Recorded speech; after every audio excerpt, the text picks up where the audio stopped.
Que se passe-t-il lorsqu'un roi commet la trahison ultime? David, le puissant roi d'Israël, fit un choix dévastateur. Il eut une relation avec Bathsheba, une femme mariée, puis il organisa la mort de son mari au combat. À cause de ces actes terribles, le prophète Nathan arriva avec un avertissement glaçant. Il déclara que la violence et le sang poursuivraient la famille de David pour toujours. Dieu était furieux, car David avait montré un mépris total pour ses lois et avait pris la femme d'un autre homme. À partir de ce jour, tout ce que Nathan avait annoncé se réalisa. La maison de David devint un lieu de troubles constants. Mensonges, trahisons, relations interdites entre ses propres enfants. Et même des meurtres marqueraient sa famille pendant des générations. David semblait incapable de gérer correctement le chaos qui éclata au sein de sa famille. On aurait dit que la force divine et les capacités de leadership qu'il possédait autrefois lui avaient été retirées. Lorsque les gens font le mal ou suivent de mauvais conseils, cela crée une atmosphère toxique qui finit par devenir la norme. Ce qui arriva aux enfants de David est un exemple puissant de la manière dont des attitudes destructrices peuvent causer d'énormes dégâts lorsqu'elles ne sont pas corrigées et arrêtées à temps. Avec le temps, l'un des fils de David, nommé Amnon, s'éprit d'une jeune femme appelée Tamar. Elle était belle et se trouvait être la sœur de sang d'un autre fils nommé Absalom.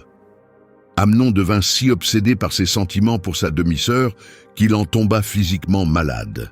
Tamar n'avait jamais été avec un homme et Amnon pensait qu'il n'existait aucun moyen de l'approcher ou de se retrouver seul avec elle. Cependant, Amnon avait un ami et conseiller nommé Jonadab. Cet homme était le fils de Shiméa, le propre frère de David, ce qui faisait de Jonadab un cousin d'Amnon. Jonadab était connu pour être extrêmement intelligent et calculateur. Jonadab remarqua que quelque chose n'allait pas et demanda à Amnon pourquoi il semblait si épuisé et angoissé chaque matin. Il l'encouragea à dire ce qui le tourmentait. Amnon avoua qu'il avait développé de profonds sentiments pour Tamar, la sœur de son frère Absalom. Jonadab lui donna alors un conseil qui mènerait au désastre. Il lui dit de rester allongé dans son lit et de faire semblant d'être malade. Lorsque son père, le roi, viendrait inévitablement lui rendre visite, Amnon devrait demander que sa sœur Tamar soit envoyée pour lui préparer de la nourriture. Il devait lui demander de cuisiner le repas devant lui afin qu'il puisse la regarder faire, puis recevoir la nourriture directement de ses mains. Dieu avait choisi de pardonner à David pour ses terribles péchés, celui d'avoir couché avec la femme d'un autre homme et d'avoir organisé la mort de cet homme. Cependant, Dieu avait aussi clairement annoncé qu'il y aurait de lourdes conséquences qui toucheraient toute la famille de David. David avait été infidèle à son mariage et avait causé la mort d'un homme innocent. Parce que David avait épousé de nombreuses femmes au cours de sa vie. Ses enfants étaient des demi-frères et demi-sœurs issus de mères différentes. Cette pratique de prendre plusieurs épouses allait maintenant apporter à David une immense douleur et un grand chagrin. Son fils Amnon avait développé des désirs amoureux pour Tamar, qui était sa demi-sœur par une autre mère. Elle était aussi la sœur de sang d'Absalom, partageant avec lui les deux mêmes parents. Lorsque Jonadab apprit la situation à laquelle son cousin faisait face, il proposa son aide pour résoudre ce problème. Jonadab imagina un plan astucieux qui créerait une occasion pour Amnon de passer du temps seul avec Tamar. Le plus troublant était que ce plan impliquait David lui-même, qui n'avait absolument aucune idée de ce que son fils projetait réellement de faire. Amnon suivit le plan et resta allongé dans son lit, faisant semblant d'être malade. Lorsque le roi David vint rendre visite à son fils prétendument souffrant, Amnon formula une demande précise. Il demanda à son père d'envoyer sa sœur Tamar pour lui préparer quelques petits gâteaux là où il pourrait la voir. Il dit qu'il voulait manger la nourriture qu'elle aurait préparée directement de ses propres mains. David ne vit rien de suspect dans cette demande et envoya un message à Tamar chez elle. Il lui ordonna d'aller chez son frère Amnon et de cuisiner quelque chose pour lui, puisqu'il ne se sentait pas bien. Tamar obéit à son père et se rendit à la maison où Amnon séjournait. Lorsqu'elle arriva, elle le trouva allongé dans son lit, comme prévu. Elle prit de la farine et commença à pétrir la pâte avec ses mains. Elle façonna de petits gâteaux devant lui, puis les fit cuire jusqu'à ce qu'ils soient prêts. Une fois la nourriture préparée, elle la plaça sur un plat et la lui apporta. Mais, à sa grande surprise, il lui dit qu'il ne voulait pas manger. Alors Amnon ordonna à tous ceux qui se trouvaient dans la pièce de sortir immédiatement. Lorsque tous les serviteurs et les assistants furent partis et qu'ils se retrouvèrent complètement seuls, Amnon fit une autre demande à Tamar. Il lui demanda d'apporter la nourriture dans sa chambre privée afin qu'elle le nourrisse de ses propres mains. Tamar n'avait aucune raison de soupçonner quoi que ce soit de mal. Alors elle prit les gâteaux qu'elle avait préparés avec soin et les porta dans la chambre où son frère l'attendait. Au moment où elle s'approcha pour lui offrir la nourriture, il la saisit soudainement avec violence. Il lui ordonna de s'allonger avec lui et d'être intime. Mais Tamar résista immédiatement et le supplia de ne pas faire cela. Elle l'appela son frère et le supplia de ne pas la forcer. Elle expliqua que de tels actes étaient totalement interdits et qu'ils ne se faisaient jamais parmi leur peuple. Elle qualifia cette idée de honteuse et de profondément dégradante. Tamar continua de le supplier, lui demandant où elle pourrait aller pour échapper à la honte s'il commettait cet acte terrible.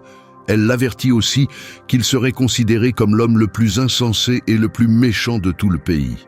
Dans son désespoir, elle proposa même une autre solution.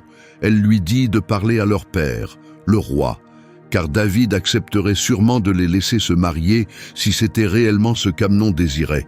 Elle croyait que le roi ne refuserait pas une telle demande, mais Amnon ne voulut rien entendre. Parce qu'il était physiquement plus fort qu'elle, il la domina entièrement. Il s'imposa à elle et prit ce qu'il voulait contre sa volonté. Le piège avait été soigneusement préparé dès le début. La jeune femme innocente avait été appelée pour s'occuper de son demi-frère, soi-disant malade, à la demande même de la maison royale. Personne ne se doutait de ce qui se passait réellement. Une fois seule avec Amnon, Tamar commença à préparer la nourriture pour lui, simplement et innocemment, comme on le lui avait demandé. Mais il la saisit alors brusquement et révéla ses véritables intentions. Tamar le supplia désespérément de reconsidérer son acte. Elle le supplia de ne pas lui infliger une telle honte en allant au bout de son plan maléfique. Mais ses paroles restèrent sans effet. Elle tenta d'expliquer que cet acte ne détruirait pas seulement sa réputation et son avenir, mais qu'il ferait aussi d'Amnon l'un des hommes les plus méprisables du pays. Elle alla jusqu'à lui proposer une autre solution. Demander à leur père la permission de l'épouser légalement. Mais aucun de ces arguments ne changea la vie d'Amnon. Il refusa d'écouter et était déterminé à commettre son péché, quoi qu'elle dise. Après avoir commis cet acte horrible, un événement choquant se produisit. Ses sentiments envers Tamar changèrent complètement et instantanément.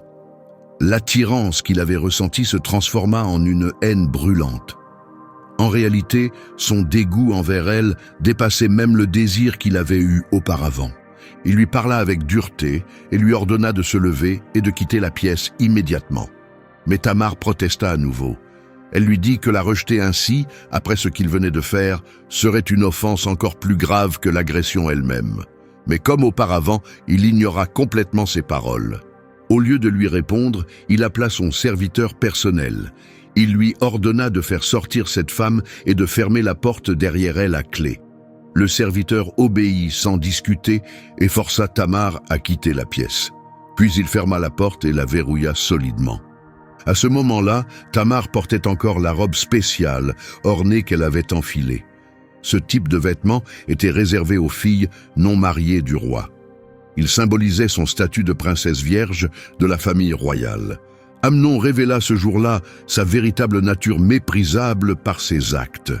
Après avoir violé Tamar, ses sentiments se transformèrent en une haine si puissante qu'elle dépassa tout ce qu'il avait prétendu ressentir auparavant.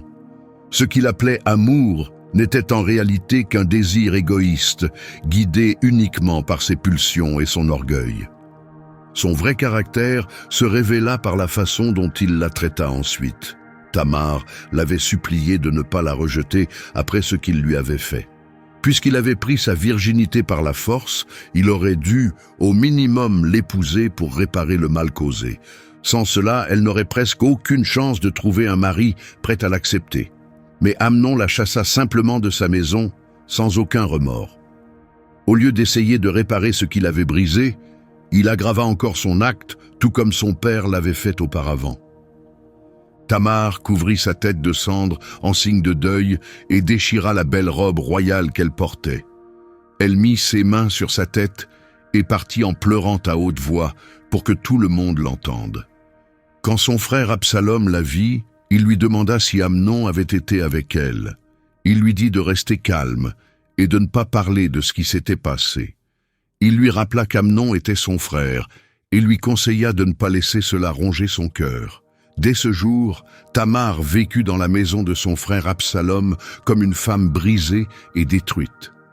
Absalom parla à Tamar d'un ton qui laissait croire qu'il ne considérait pas l'affaire comme très grave. Mais sous son apparence calme, il préparait déjà sa vengeance contre Amnon.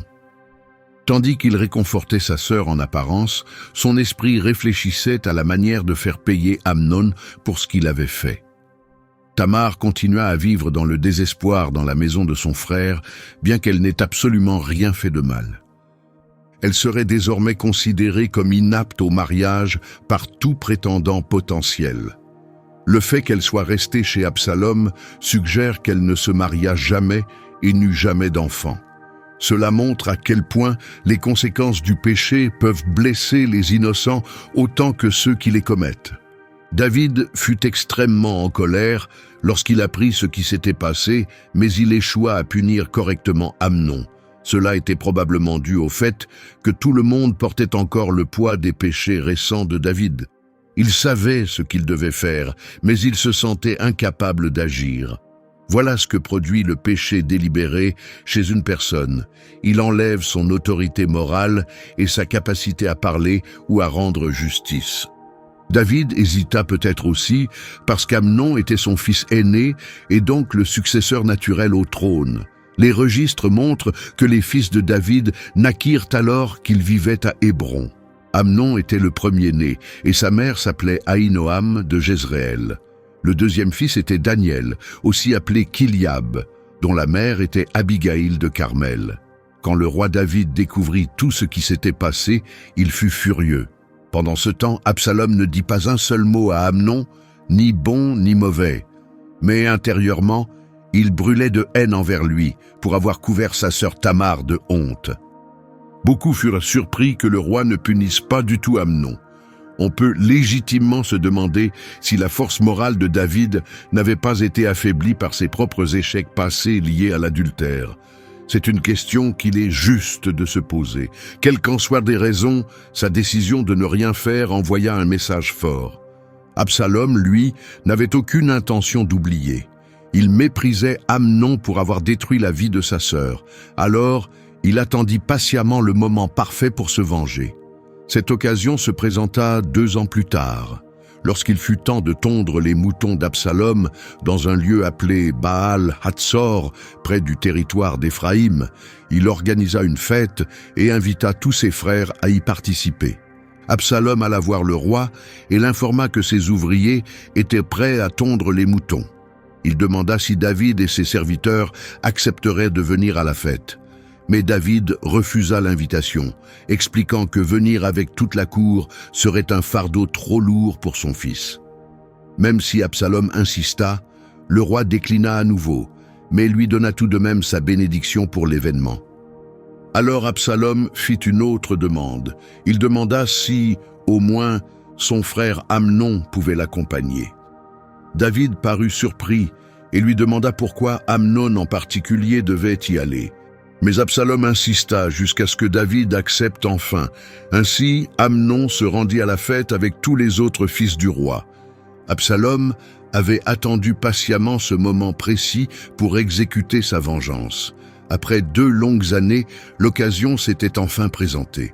La saison de la tonte des moutons près de Béthel était toujours accompagnée de grandes festivités.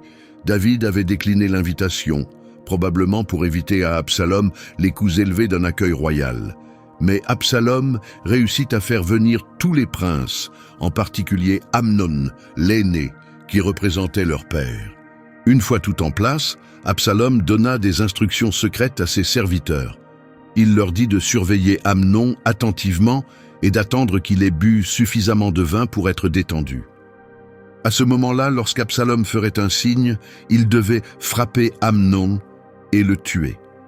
Il leur ordonna de ne pas avoir peur, car c'était lui-même qui leur donnait l'ordre. Il les encouragea à être courageux et à agir avec détermination. Les serviteurs obéirent et tuèrent Amnon exactement comme il l'avait demandé. Lorsque les autres fils du roi virent cela, ils sautèrent immédiatement sur leurs mulets et s'enfuirent en panique. Alors qu'ils étaient encore en route pour rentrer, une rumeur parvint à David disant qu'Absalom avait tué tous les fils du roi et qu'aucun n'avait survécu. En entendant cette terrible nouvelle, le roi se leva et déchira ses vêtements en signe de deuil. Il se jeta au sol dans l'angoisse, tandis que tous ses serviteurs autour de lui déchirèrent aussi leurs habits. Mais Jonadab, le fils de Chiméa, frère de David, prit la parole. Il dit au roi de ne pas croire que tous ses fils avaient été tués. Il expliqua que seul Amnon était mort, car Absalom avait préparé cela depuis le jour où Amnon avait agressé sa sœur Tamar. Il exhorta David à ne pas prendre cette rumeur trop au sérieux, lui assurant que les autres fils étaient encore en vie. À ce moment-là, Absalom s'était déjà enfui. Un jeune guetteur leva les yeux et aperçut un grand groupe de personnes approchant par la route derrière la montagne. Jonadab se tourna vers le roi et annonça que les fils du roi revenaient, comme il l'avait dit. Tout se passa exactement comme Jonadab l'avait prédit. Dès qu'il eut fini de parler, les fils du roi arrivèrent. Ils élevèrent la voix et pleurèrent bruyamment. Le roi et tous ses serviteurs se joignirent à eux dans une grande lamentation. Au milieu de tout ce chaos, David avait d'abord cru qu'Absalom avait tué tous ses fils. Une fois de plus, il se retrouva submergé par la douleur et la tristesse. Jonadab intervint pour corriger la fausse nouvelle en expliquant que seul Amnon avait été tué. Il révéla qu'Absalom préparait cette vengeance depuis le jour où Tamar avait été agressée. Cette explication mit fin à la rumeur terrifiante. Peu après, les fils survivants de David rentrèrent à Jérusalem en pleurant abondamment, confirmant ce que Jonadab avait dit. L'histoire bouleversante d'Amnon et Tamar nous enseigne des leçons importantes sur les conséquences des fautes sexuelles et les terribles résultats qui en découlent. Personne ne devrait jamais subir ce que Tamar a vécu et de telles situations doivent être traitées avec honnêteté et justice. David a failli à son devoir de rendre une justice appropriée, ce qui a laissé la place à Absalom pour se faire justice lui-même, créant encore plus de problèmes. Tout a commencé quand Amnon a développé un désir déplacé pour sa sœur. Puis, son proche ami Jonadab l'a encouragé à agir selon ce désir, au lieu de le mettre en garde contre un tel crime. Quand Absalom découvrit ce que son frère avait fait, cela déclencha en lui un autre sentiment destructeur, le désir de vengeance. Il élabora un plan précis pour punir Amnon, ce qui mena à la mort de son frère. Il faut faire attention à qui nous laissons nous influencer. Ceux qui manquent de sagesse peuvent nous égarer loin du bon chemin. T'es-tu déjà demandé pourquoi tu te sens instinctivement attiré par certaines personnes, tandis que d'autres te mettent mal à l'aise sans raison apparente? Souvent, on ne peut pas identifier un comportement ou un mot précis, mais quelque chose en nous nous dit de garder nos distances. Notre intuition nous aide à savoir quand être prudent et quand nous pouvons nous détendre auprès de certaines personnes. Parfois, ce malaise vient de ceux qui nous poussent injustement à faire des choses au-delà de nos capacités.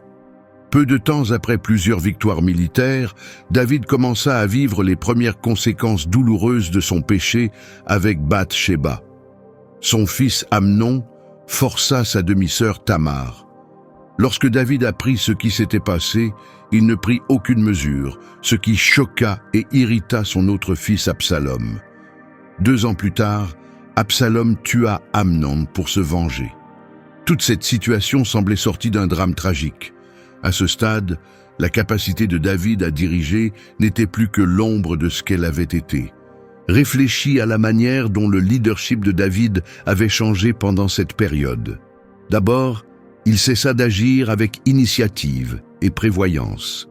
Il réagit simplement aux événements autour de lui. Ensuite, il ne fut plus une source de joie ou d'espoir. Il se laissa envahir par la tristesse et le désespoir. Puis, il arrêta de vivre selon ses valeurs. Il accepta des excuses pour justifier ses échecs. Il cessa aussi de chercher des solutions aux problèmes. Il se replia sur ses propres blessures. Enfin, il arrêta de poursuivre ce qu'il devait faire. Il resta totalement paralysé face à Absalom. À la fin, Absalom mourut en tant que chef rebelle, égaré par la force de ses émotions. En examinant son histoire, dans les chapitres 13 à 18 du 2e livre de Samuel, on découvre des leçons importantes sur ce qui arrive lorsque la passion prend une mauvaise direction. Une émotion forte, sans réflexion claire, conduit à la destruction. La passion s'exprime toujours de manière constructive ou destructrice. Les gens ont tendance à suivre leurs sentiments intenses plutôt que la sagesse éprouvée, même lorsque cela est insensé. Les chefs guidés par l'émotion dominent souvent ceux qui suivent simplement les règles. Lorsque la passion devient centrée sur soi, elle brouille la capacité de prendre de bonnes décisions. Une passion incontrôlée et non maîtrisée fait du mal à tout ce qu'elle touche. Les dirigeants se détruisent eux-mêmes lorsque leurs émotions deviennent plus fortes que leur discernement. Voici une pensée encourageante à méditer. Absalom représente un dirigeant incapable de gérer ses propres sentiments. Lorsqu'un responsable laisse la passion le dominer sans avoir appris la discipline et l'humilité, les problèmes ne tardent pas à surgir. Cela signifie-t-il que nous devons rejeter la passion entièrement? Absolument pas. Pensons aux aspects positifs de la passion. Premièrement, la passion est le point de départ pour accomplir de grandes choses. Deuxièmement, elle renforce la détermination à persévérer. Troisièmement, la passion a le pouvoir de nous transformer. Quatrièmement, elle rend possible ce qui semblait impossible. La passion aide à développer de solides qualités de leadership. Cependant, la passion doit venir du cœur d'une personne sage, responsable, humble et qui pense aux autres avant elle-même. Prions ensemble. Père Céleste, nous te remercions pour tes enseignements qui nous remplissent toujours d'espoir et d'encouragement. Nous sommes reconnaissants de comprendre, grâce à toi, à quel point les influences négatives peuvent être dangereuses. Aide-nous à nous éloigner de ceux qui cherchent à détruire tout ce que tu as construit de positif dans nos vies par leur négativité. Entoure-nous plutôt de relations qui apportent espoir et encouragement. Amen.